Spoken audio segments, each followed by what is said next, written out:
देवशयनी एकादशी व्रत कथा। भगवान विष्णु की योग निद्रा का रहस्य। जय श्री हरि भक्तों। एकादशी व्रत के दिन व्रती को एकादशी व्रत कथा का पाठ जरूर करना चाहिए। ऐसा माना जाता है कि व्रत कथा का पाठ करने से भगवान विष्णु की कृपा से सभी मनोकामनाएं पूरी हो जाती है और मृत्यु के पश्चात मोक्ष की प्राप्ति होती है और समस्त पापों से मुक्ति मिलती है। आषाढ़ माह के शुक्ल पक्ष की एकादशी को देवशयनी एकादशी के नाम से जाना जाता है। देवशयनी एकादशी से ही विष्णु जी 4 माह के लिए योग निद्रा में चले जाते हैं। इस दौरान मुंडन संस्कार, शादी विवाह, सगाई, गृह प्रवेश समेत सभी मांगलिक कार्यों पर रोक लग जाती है। इस साल 6 जुलाई को देवशयनी एकादशी मनाई जाएगी। यह विशेष दिन श्री विष्णु और मां लक्ष्मी की पूजा के लिए शुभ माना गया है। एकादशी व्रत के दिन व्रती को एकादशी व्रत कथा का पाठ जरूर करना चाहिए।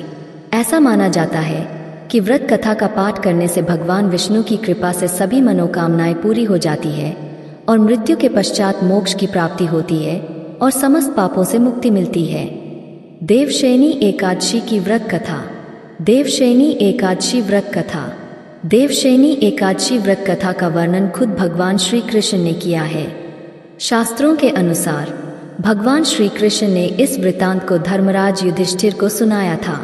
पौराणिक कथाओं के अनुसार सतयुग में मांधाता नामक एक चक्रवर्ती राजा राज्य करते थे। मांधाता के राज्य में प्रजा सुखी थी। एक बार उनके राज्य में 3 साल तक वर्षा नहीं होने की वजह से भयंकर अकाल पड़ा गया था। अकाल से चारों ओर त्रासदी का माहौल बन गया था। इस वजह से यज्ञ, हवन, पिंडदान, कथाव्रत आदि कम होने लगे थे। प्रजा ने अपने राजा के पास जाकर अपने दर्द के बारे में बताया।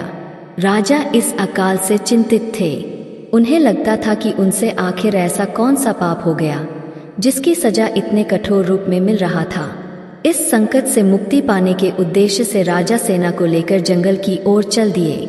जंगल में विचरण करते हुए एक दिन वे ब्रह्मा जी के पुत्र अंगिरा ऋषि के आश्रम पहुंचे गए। ऋषिवर ने राजा का कुशलक्षेम और जंगल में आने कारण पूछा।